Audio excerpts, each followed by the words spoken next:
পাথর প্রতিমার জৈব বাজারে জৈব সার দিয়ে তৈরি অবহেলিত ফসলের গুণাগুণ নিয়ে বিশেষ সচেতনতা শিবির।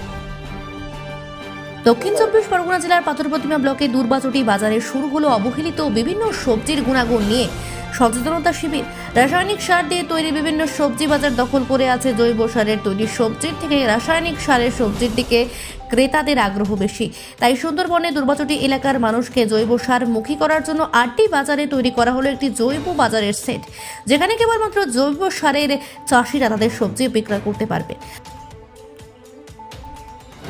আজ development research communication and services centre অর্থাৎ DRCSC নামক একটি সংস্থার উদ্যোগে বিশেষ সচেতনতা শিবিরের আয়োজন করা হয়, যেখানে জৈব সারের উপকার এবং ক্ষতি নিয়ে বিভিন্ন প্ল্যাকার্ড হাতে স্লোগান দিতে দিতে কয়েক শতাধিক মহিলা এবং পুরুষ বাজার এবং এলাকা পরিক্রমা করে। একটি সচেতনতামূলক পথনাটিকা অনুষ্ঠিত হয় এবং প্রায় বিলুপ্তি হয়ে যাওয়া খাম আলু দিয়ে বিভিন্ন রান্নার প্রতিযোগিতা অনুষ্ঠিত হয়। প্রচারে আসা সংস্থার দাবি, ইতিমধ্যেই দুর্বাচটি গ্রাম পঞ্চায়েত এলাকায় 400টি পরিবার জৈব ফসল উৎপাদন করতে সক্ষম হয়েছে। আগামী দিনে আরো বৃদ্ধি পাবে।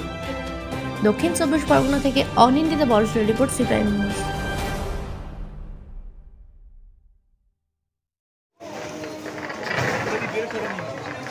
আজকের আপনারা পুষ্টি নিয়ে আজকের একটা প্রোগ্রাম করলেন, মেন উদ্দেশ্যটা কি? আজকে আমি শাহরুখ আলী, DRCSCর পক্ষ থেকে। আমাদের অফিস মূলত কলকাতা বোসপুকুরে। আমাদের আজকের যে প্রোগ্রাম, সেটাকে আমরা মূলত ফার্মার মার্কেট ক্যাম্পেইন আমরা বলছি। এখানে হয়তো নিশ্চয়ই আপনারা হয়তো দেখেছেন যে একটা সেপারেট মার্কেট প্লেস আমরা এখানে করেছি।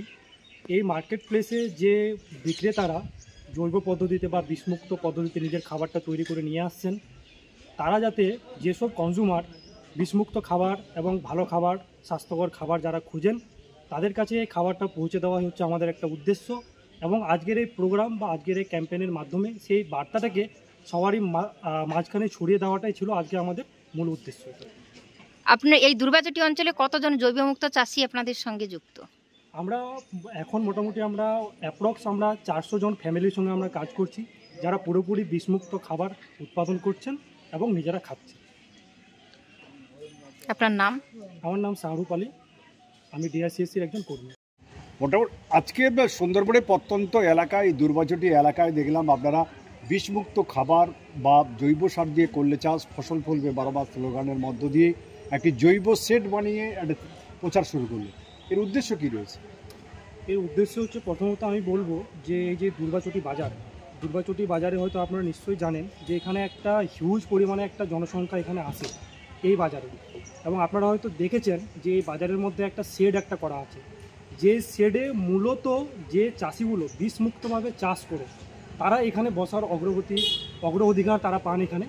এবং এটা করে আমরা দেখেছি যে বিভিন্ন চাষির মাঝখানে আমরা এর সাড়া আমরা পেয়েছি। এবং আজকে যে এই যে প্রোগ্রাম, আজকে প্রোগ্রামের মধ্য দিয়ে মূলত প্রোগ্রামের মধ্যে আমাদের একটা cooking demonstration, live cooking demonstration, যেখানে যেরকম হারিয়ে যাওয়া ফসল খামালু মানুষ খেতে চায় না বা সেরকম ব্যবহারে নিয়ে আসতে চাইছে না, তো সেই খাবারটা মানুষ কি করে আরও ভালো করে রান্না করে পুষ্টিগত দিক থেকে আরও ভালো করে খেতে পারে, সেই প্রচারটা আমরা করলাম। এবং তার মাঝখানে আমরা একটা স্ট্রিট প্লে বা নাটক, যেটা আমরা বলি, সেই নাটকের মাধ্যমেও যে হারিয়ে যাওয়া ফসলগুলো মানুষ কেন তার খাবারের মধ্যে নিয়ে আসবে, সেই প্রচারটাও আমরা আজকে চালালাম। উদ্দেশ্য হচ্ছে মানুষ এক প্রকারে আমরা দুজন মানুষকে আমরা এখানে টার্গেট করছি। এক হচ্ছে কৃষক, যাতে এরকমের ফসলকে যাতে ফলান যেখানে তার রাসায়নিক বা অন্যান্য যে পেস্টিসাইড, ফাঙ্গিসাইড, এগুলো খুব কম পরিমাণে তার চাষে লাগবে, তার চাষের খরচটা কমবে, সঙ্গে যেখানে আমার পরিবেশ ভালো থাকবে। তার সঙ্গে সঙ্গে ক্রেতা যারা এই হাট থেকে বা এই বাজার থেকে খাদ্যগুলো কিনে নিয়ে গিয়ে খাচ্ছেন, তারা যাতে ভালো খাবারটা যাতে পায়, তাদের যাতে ভালো স্বাস্থ্যটা যাতে তাদের বজায় থাকে, এটা আমাদের উদ্দেশ্য। আমরা পরিচয়, আমার নাম হচ্ছে শাহরুখ আলী, আমি হলাম DRCSC development research communication and services সেন্টারের একজন কর্মী।